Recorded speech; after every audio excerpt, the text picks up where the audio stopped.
如果你正在一段想要更靠近自己、想更真实的活着、想在爱中成长的人生旅程，我很高兴你来到这里。你好，欢迎来到 Living in Love 活在爱中。我是杨继昭 Teresa。我们常常听到许多教导告诉我们，要爱自己，要活出自己，要有高的情商，要接受当下，要付出而不是索取，不要生气，要想快乐的事，要有正面的想法。如果你曾经真心尝试过，你可能也发现，这其实并不容易。我们真的很难做到这些要求。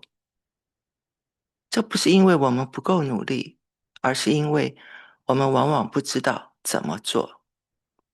而这个频道正是希望能够陪伴你，一步一步能够找到真正做到的方法。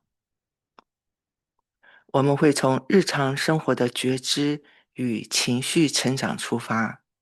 也会在合适的时候探索一些更大的生命主题，像是灵魂的旅程、生命的意义，以及爱如何在我们的内在、在我们的关系里、在我们的生活中被活出来。我希望这个频道是一段陪着你，也是陪着我自己一起回到我们内在的旅程。因为唯有当我们真正回到自己，我们才有可能开始活在爱中。很多时候，我们在心智层面懂了，但情绪一来还是卡住、爆发、退缩、内疚，甚至开始责怪自己：我怎么又做不到？这并不代表你不够好，而是因为真正影响我们的，往往不是道理，而是那些还没有被看见的内在状态与情绪模式。所以我们要问的不是我现在应该变成什么样子，而是我此刻真实的自己是什么样子。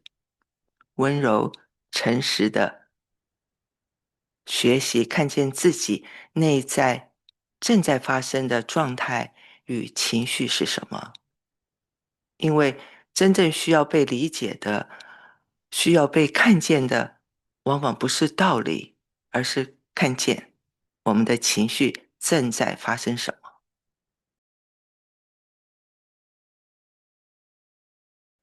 当我们看见了自己的情绪，并不意味着我们要把这些情绪压抑起来。情绪本身不是问题。所谓活在爱中，并不是压抑情绪，而是有能力承接自己的情绪。事实上，我们的情绪其实是在引导我们指向那些尚未被看见、被理解的真实。所谓的真实是内在真实。当我们开始看见为什么自己在某些情境特别容易生气的时候，或者是为什么自己会习惯讨好、退让，或者是过度承担，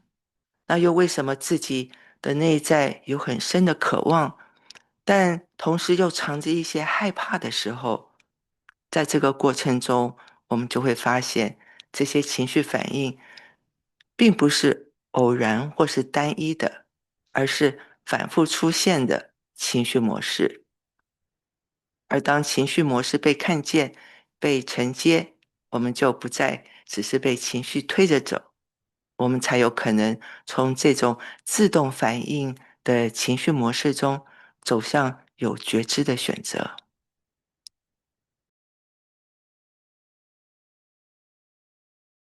当我们不再只是反应，而是开始诚实的与自己同在时，我们会慢慢的感受到，生命其实是有方向、有秩序的。这不是外在的规范，而是一种内在的清楚与稳定，一种与生命本身对齐的状态。在这里，活在爱中不再是一句口号，而是一种可以被练习、被经验、被活出来的生活方式。例如，当我们逃避时，生命会让我们再遇到同样的课题；当我们真诚时，关系会慢慢变得更清楚；当我们愿意承担时，力量与自由感会跟着出现。这些不是巧合，是生命在教我们。他们让我们慢慢明白，活在爱中不是逼自己更好，而是回到一种更深、更真实、更一致的秩序。那这个频道的内容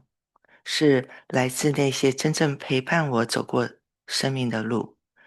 那些一次又一次在困难、在迷惘、卡住的时候，帮助我慢慢回到自己内在真实的方式。在这个过程中，我慢慢发现，真正的转化不会只是发生在头脑里，而是需要在日常生活中被经验、被实践、被活出来，一次次回到生活里去感受、去选择、去承担。那这个频道就是我整合这些生命的经验，也是我持续练习活在爱中的地方。如果你想要一段在爱中成长的人生旅途，我诚挚的邀请你，依照你此刻最需要的陪伴，选择对你有共鸣的内容来观看。这里是 Living in Love，活在爱中。我们下次影片见。